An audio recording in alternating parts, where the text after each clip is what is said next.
Okay, let's have a quick go. So you got this tension that's coming there, contact force, that's bringing weight down to G, that's going that way. Same with this is on a slope, weight drops down, and that's going like that. And here you got the contact force and the reaction, sorry, not contact force, reaction at that, and that's 3G coming from there. Okay, so you need, and that's pulling that with tension T1, let's call it, and this is being dragged by T1, and this is being pulled by, say, T2, and this is T2 pushing onto that. Now this is smooth, this side, this horizontal plane is rough, and that is smooth. So we don't really need the reaction force here, we just need it here. We know that friction is equal to mu times the reaction at B. I'm just going to put that bracket. Okay, so I'm going to call, we've got situation 1, 2 and 3. So we're going to get 3 equations. What else do we know? And we know that it's starting to move down the plane, so it's coming down this way. So that means it's pulling that way, and it's pulling that way. So it's all going that way through the bodies. Okay, so my first equation I'm going to get is T1 is pulling, and what's dragging on it is going to be 2g sine 30, and that's going to be mass times acceleration. Mass is 2a. Number 2 is going to be T2 is pulling it, and what's pushing it back, dragging it back, is T1 and minus also friction, and that's going to be 3a. And equation 3 is going to be now this time the slope is bringing it down, so that's going to be 4g sine 60 minus T2, and that's going to be 4a. Now what we could do here is we need to get rid of, what we can do here, trying to get rid of some of these variables, add these two together. So when you add those together, these will cancel. Now sine 30 is a half, so that's a half, so you've got to get half of 2 is g, so you've got to get 2t tension 2 minus g minus friction equals 5a.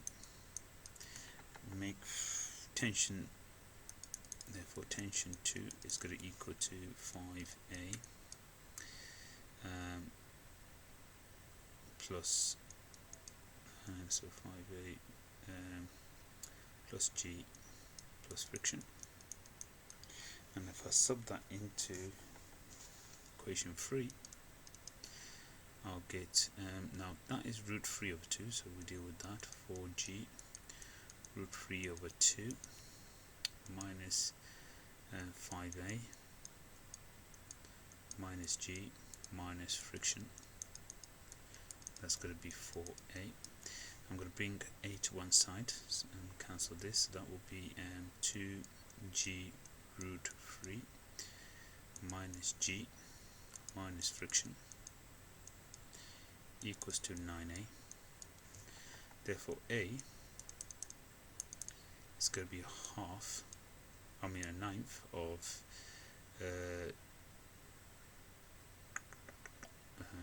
g. Let's take the factorize that, so take the g out, and that's going to be 2 root 3 minus 1 minus a ninth of friction. Now you know that friction is active, okay, so it's, as it's moving down, so it's at its max, so it's greater than 0. So you know that friction is greater than 0. Okay, so if that's greater than 0, then you've got to always take a positive value away from here, in which case therefore a has to be less than 1/9 g times 2 root 3 minus 1 as required, because that's active, that's greater than 0. So that value, take away any value, will give you that. Just taking that will be enough.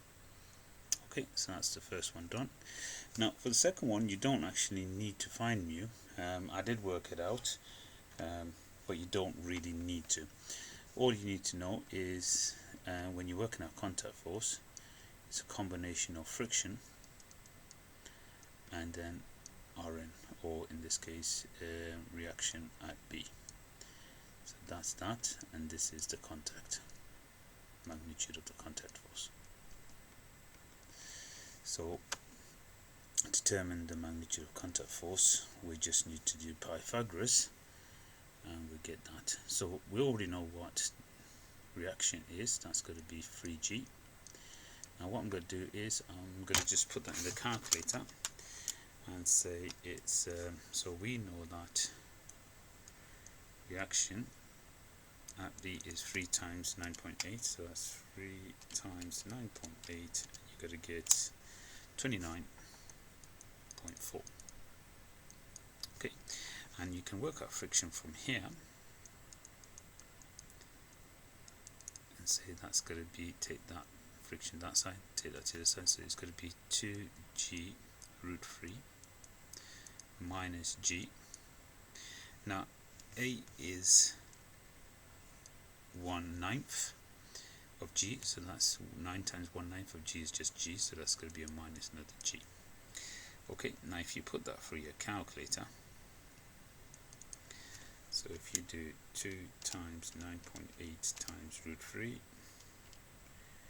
and then just take away minus 9.8 minus 9.8, you're going to get 14.35. Now if you contact force will just be 29.4 squared plus 14.35 squared, square rooted, and you get a value of, I got, I just quickly do it again, I haven't got it here, so excuse me. So if I square that last value plus 29.4 squared, square root my answer, and I'll get 32.714, etc. I just need it to 3 single figures, so it's going to be 32.7 newtons if you want. Okay.